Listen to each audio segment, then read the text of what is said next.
Hello everyone. स्वागत है आप सभी का हमारे यूट्यूब प्लेटफॉर्म समाजशास्त्र की बातें में। उत्तर प्रदेश लोक सेवा आयोग, हायर कमीशन, आश्रम पद्धति एवं अन्य राज्यों के भी समाजशास्त्र विषय से संबंधित असिस्टेंट प्रोफेसर, जीडीसी, पीजीटी आदि परीक्षाओं में शामिल समाजशास्त्र के प्रश्नों की श्रृंखला की अगली कड़ी में हम आपके समक्ष उपस्थित हैं। बढ़ते हैं अपने प्रश्न पर और हमारा पहला प्रश्न है,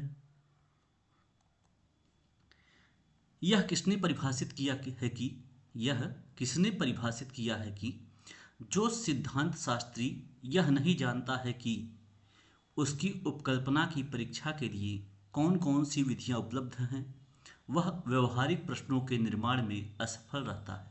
प्रश्न एक बार दोबारा रिपीट कर रहे हैं। यह किसने परिभाषित किया है कि जो सिद्धांत शास्त्री यह नहीं जानता है कि उसकी उपकल्पना की परीक्षा के लिए कौन कौन सी विधियां उपलब्ध है, वह व्यवहारिक प्रश्नों के निर्माण में असफल रहता है। ऑप्शन है आपका बर्नार्ड, जहोदा, पीवी यंग, गुडेयोम हार्ट। इसमें आपका राइट ऑप्शन हो जाएगा गुडेयोम हार्ट। अगला प्रश्न है,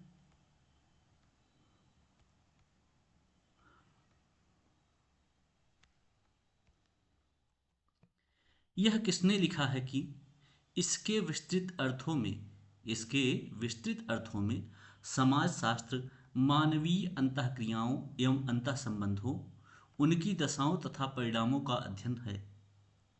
समाजशास्त्र के संदर्भ में यह किसने कहा है कि इसके विस्तृत अर्थों में समाजशास्त्र मानवीय अंतःक्रियाओं एवं अंतः संबंधों, उनकी दशाओं तथा परिणामों का अध्ययन है। ऑप्शन है इसमें आपका एल्कोजर, मैकाइवर एवं पेज, मॉरिस जिन्सबर्ग और टालकट पार्सन्स। इसमें आपका राइट ऑप्शन हो जाएगा मॉरिस जिन्सबर्ग। अगला प्रश्न है, मैक्स वेबर द्वारा जीवन अवसर, कौन सा जीवन अवसर की अवधारणा का प्रयोग किया गया है, किसके लिए? ऑप्शन है नृजातीयता को बताने के लिए, वर्ग को बताने के लिए, स्थिति को बताने के लिए, शक्ति को बताने के लिए। तो यहाँ पे आपका राइट ऑप्शन हो जाएगा वर्ग को बताने के लिए, अर्थात मैक्स वेबर द्वारा जीवन अवसर की अवधारणा का प्रयोग वर्ग को बताने के लिए किया गया है। अगला प्रश्न है, हर्बर्ट जे गैंस नगरीय जीवन की विभिन्न शैलियां प्रस्तावित करते हैं। हर्बर्ट जे गैंस नगरीय जीवन की विभिन्न शैलियां प्रस्तावित करते हैं। निम्नलिखित में से कौन सी एक उनके द्वारा प्रस्तावित नहीं है? ऑप्शन है वंचित, नृजातीय शहरी, फंसे हुए, सर्वदेशज। इसमें आपका राइट ऑप्शन हो जाएगा नृजातीय शहरी जो है ये हर्बर्ट जे गैंस के अनुसार नगरीय जीवन की शैलियां नहीं है। अगला प्रश्न, निम्नलिखित में से भारत में जाति व्यवस्था की उत्पत्ति में माना, जाति व्यवस्था के उत्पत्ति के संदर्भ में माना को एक महत्वपूर्ण कारक के रूप में किसने माना है? ऑप्शन है सी बाउगल, हट्टन, लुई ड्यूमा, नेस्फील्ड। इसमें आपका राइट ऑप्शन हो जाएगा हट्टन, अर्थात हट्टन ने माना को भारत में जाति व्यवस्था की उत्पत्ति के एक महत्वपूर्ण कारक के रूप में माना है। अगला प्रश्न, प्रत्येक पीढ़ी पुराने फैशन की हंसी उड़ाती है परंतु नए का समर्पित भाव से अनुसरण करती है, यह किसका उदाहरण है? क्वेश्चन एक बार दोबारा रिपीट कर रहे हैं। प्रत्येक पीढ़ी पुराने फैशन की हंसी उड़ाती है परंतु नए का समर्पित भाव से अनुसरण करती है, यह किसका उदाहरण है? ऑप्शन है पीढ़ीगत प्रसार का, सांस्कृतिक विलंबना का, सांस्कृतिक सापेक्षिकता का, सामयिक केंद्रिकता का। इसमें आपका राइट ऑप्शन हो जाएगा सामयिक केंद्रिकता का। अगला प्रश्न, मैन एंड हिज हैबिटेशन नामक पुस्तक किसके द्वारा लिखा गया है? ऑप्शन है G S. Ghurye, R K. Mukherjee, D P. Mukherjee, A K. Saran. इसमें आपका राइट ऑप्शन हो जाएगा आर.के. मुखर्जी। अगला प्रश्न है, द वर्चुअल कम्युनिटी पुस्तक है, द वर्चुअल कम्युनिटी के लेखक कौन हैं? Option Benedict Anderson, Melvin Webber, Howard Rheingold, Barry Wellman. इसमें आपका राइट ऑप्शन हो जाएगा हॉवर्ड रेनगोल्ड। अगला प्रश्न है, निम्नलिखित में से कौन सा सामाजिक आंदोलन है? दिए गए विकल्पों में से आपको बताना है कि कौन सा सामाजिक आंदोलन है। पहला है पश्चिमीकरण, दूसरा संस्कृतिकरण, तीसरा है एक और दो दोनों, और चौथा है इनमें से कोई नहीं। इस प्रश्न का उत्तर आपको कमेंट बॉक्स में देना है कि दिए गए विकल्पों में से इनमें से कौन सा सामाजिक आंदोलन है। इस प्रश्न का उत्तर यहां पर हम छोड़ रहे हैं। अगला प्रश्न है, किसका कथन है समाजशास्त्र उद्विकास के जटिल स्वरूप का अध्ययन करता है?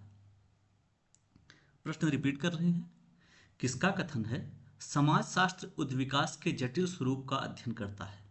Option Radcliffe Brown, Durkheim, Comte, Spencer. इसमें आपका राइट ऑप्शन हो जाएगा हर्बर्ट स्पेंसर।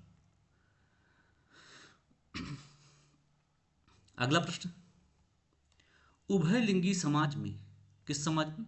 उभयलिंगी समाज में सामाजिक भूमिका निर्दिष्ट किए जाने का आधार क्या होगा? ऑप्शन है प्रदत्त परिस्थिति, संयोगवश, लैंगिक पहचान, अर्जित परिस्थिति।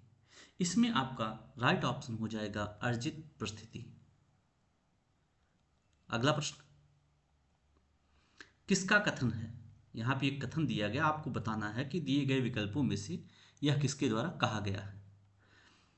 मानव और समाज, मानव और समाज तैरती हुई बत्ती और गहरे तेल के बीच चलने वाले अनंत आदान प्रदान के सहज अनुभव की उजली स्थिर ज्योति पनपती है, जो कि हमारे निरस और निरानंद विश्व को निरंतर प्रकाश और गर्माहट देती रहती है।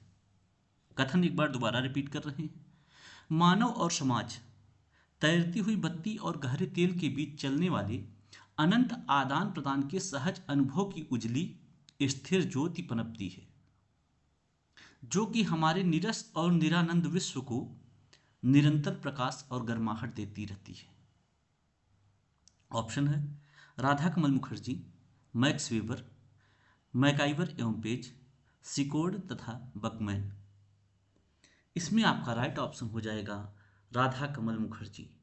उपयुक्त कथन राधा कमल मुखर्जी द्वारा कहा गया है। अगला प्रश्न, पार संस्कृति, पार सांस्कृतिक मतलब क्रॉस कल्चरल अध्ययन किस सामाजिक अनुसंधान अभिकल्प के उदाहरण हैं? पार सांस्कृतिक अध्ययन किस सामाजिक अनुसंधान अभिकल्प के उदाहरण है? ऑप्शन है वैयक्तिक अध्ययन अनुसंधान अभिकल्प, दूसरा तुलनात्मक सामाजिक अनुसंधान अभिकल्प, तीसरा प्रयोगात्मक सामाजिक अनुसंधान अभिकल्प, और चौथा है अनुदैर्ध्य सामाजिक अनुसंधान अभिकल्प। इसमें आपका राइट ऑप्शन हो जाएगा तुलनात्मक सामाजिक अनुसंधान अभिकल्प। अगला प्रश्न है, वैज्ञानिक विधि का विशिष्ट लक्षण निम्न में से कौन सा नहीं है? आपको बताना है कि दिए गए विकल्पों में से कौन सा एक ऐसा है जो वैज्ञानिक विधि का विशिष्ट लक्षण नहीं है। ऑप्शन है सहज बोध अवलोकन, वैधता, विश्वसनीयता, पुनरावृत्तिता। इसमें आपका राइट ऑप्शन हो जाएगा सहज बोध अवलोकन जो है ये वैज्ञानिक विधि का विशिष्ट लक्षण नहीं है। अगला प्रश्न, निम्न में से किसने जाति स्तरीकरण में श्रेणी क्रम की अवधारणा को प्रारंभ किया? निम्न में से किसने जाति स्तरीकरण में श्रेणी क्रम की अवधारणा को प्रारंभ किया? ऑप्शन है F.G. Bailey, M.N. Srinivas, Louis Dumont, S.C. Dube. इसमें आपका राइट ऑप्शन हो जाएगा लुई ड्यूमा। अगला प्रश्न, सामाजिक स्थिरता और सामाजिक गतिकी। सामाजिक स्थिरता और सामाजिक गतिकी का सिद्धांत किसके द्वारा प्रस्तुत किया गया? ऑप्शन है Talcott Parsons, Karl Marx, August Comte, Herbert Spencer. इसमें आपका राइट ऑप्शन हो जाएगा August Comte, father of sociology. अगला प्रश्न, पर्यावरण सम्मेलन रियो 1992 1992 मुख्यतः किस विषय पर केंद्रित था? ऑप्शन निर्धनता में कमी, प्रोत्साहन योग्य विकास, जनसंख्या नियंत्रण, मानव विकास।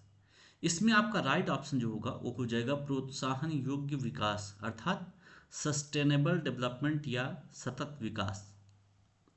यहाँ केवल शब्दों में हेरफेर किया गया है, बाकी इसका मीनिंग जो है वो सतत विकास या सस्टेनेबल डेवलपमेंट ही है। अगला प्रश्न, दैव निदर्शन पद्धति से चयनित निदर्शन की क्या विशेषता है? ऑप्शन पहला है यह प्रतिनिधि होगा, दूसरा यह संपूर्ण का औसत नहीं है, तीसरा यह समष्टि के सदृश नहीं होगा, और चौथा ऑप्शन है उपरोक्त सभी। यहां पे आपका राइट ऑप्शन हो जाएगा यह प्रतिनिधि होगा। अगला प्रश्न, निम्नलिखित में से कौन सा सामाजिक संरचना का तत्व नहीं है? आपको दिए गए विकल्पों में से बताना है कौन सा ऐसा है जो सामाजिक संरचना का तत्व नहीं है। समूह, उपसमूह, भूमिका एवं परिस्थिति, संस्थाएं, उपसंस्कृति। यहां पे आपका राइट ऑप्शन हो जाएगा उपसंस्कृति जो है ये सामाजिक संरचना का तत्व नहीं है। अगला प्रश्न, पूर्वांचल राज्य के गठन की मांग। पूर्वांचल राज्य के गठन की मांग प्रतिनिधित्व करती है, किस चीज की प्रतिनिधित्व करती है? ऑप्शन है पृथकतावादी क्षेत्रीयता, प्रांत के अंदर क्षेत्रीयता, प्रांत के ऊपर क्षेत्रीयता, अंतर प्रांतीय क्षेत्रीयता। इसमें आपका राइट ऑप्शन हो जाएगा प्रांत के अंदर क्षेत्रीयता की बात का प्रतिनिधित्व पूर्वांचल राज्य के गठन की मांग करती है। प्रश्न है, निम्नलिखित में से किसने ग्रामीण और शहरी भारत में परिवर्तनों को मूल्यांकित करने में परंपराओं को 6 भागों में वर्गीकृत किया है? क्वेश्चन दोबारा रिपीट कर रहे हैं, निम्नलिखित में से किसने ग्रामीण और शहरी भारत में परिवर्तनों को मूल्यांकित करने में परंपराओं को 6 भागों में वर्गीकृत किया है? ऑप्शन है Yogendra Singh, D Pocock, M.N. Srinivas, S.C. Dube. इसमें आपका राइट ऑप्शन हो जाएगा S.C. दुबे। ज्ञात और अज्ञात इच्छा को, ज्ञात और अज्ञात इच्छा को आत्महत्या का कारण किसने माना है? ऑप्शन है फ्रायड, मेनेंजर, रुथ केवन, वेबर। इसमें आपका राइट ऑप्शन हो जाएगा रुथ केवन। अगला प्रश्न है, लोम्ब्रोसो द्वारा वर्णित अपराधियों के वर्गीकरण में कौन सा अपराधी सम्मिलित नहीं है? आकस्मिक अपराधी, पागल अपराधी, पेशेवर अपराधी, जन्मजात अपराधी। इसमें आपका राइट ऑप्शन हो जाएगा पेशेवर अपराधी। क्योंकि लोम्ब्रोसो द्वारा जो वर्णित अपराधियों के वर्गीकरण है उसमें आकस्मिक अपराधी भी शामिल है, पागल अपराधी भी शामिल है, जन्मजात अपराधी भी शामिल है। तो क्वेश्चन के अकॉर्डिंग आपका थर्ड ऑप्शन सही होगा। आगे बढ़ते हैं। प्रश्न है, निम्नलिखित में से कौन पंचायती राज की असफलता के लिए उत्तरदायी है? ऑप्शन है सीमित साधन, अशिक्षा, जातिवाद, उपरोक्त सभी। इसमें आपका राइट ऑप्शन हो जाएगा उपरोक्त सभी पंचायती राज की असफलता के लिए उत्तरदायी है। अगला प्रश्न है, विचलन के संदर्भ में निराशा आक्रामकता सिद्धांत, निराशा आक्रामकता सिद्धांत किसने प्रतिपादित किया है? Lombroso, John Dollard, Paul Broca, Durkheim. इसमें आपका राइट ऑप्शन हो जाएगा जॉन डोलार्ड ने विचलन के संदर्भ में निराशा आक्रामकता सिद्धांत का प्रतिपादन किया है। इसी के साथ समाजशास्त्र के प्रश्नों की यह श्रृंखला या इस श्रृंखला की यह कड़ी यहीं पर समाप्त होती है। आशा करते हैं कि ये प्रश्न आपकी परीक्षा के लिए अत्यंत ही महत्वपूर्ण साबित होंगे। चैनल का लिंक और चैनल से संबंधित टेलीग्राम और व्हाट्सएप चैनल का लिंक आपको डिस्क्रिप्शन बॉक्स में दिया जा रहा है। चैनल को अधिक से अधिक शेयर और सब्सक्राइब करें ताकि ज़्यादा से ज़्यादा लोग इससे लाभान्वित हो सकें। मिलते हैं अगले वीडियो में, तब तक के लिए धन्यवाद।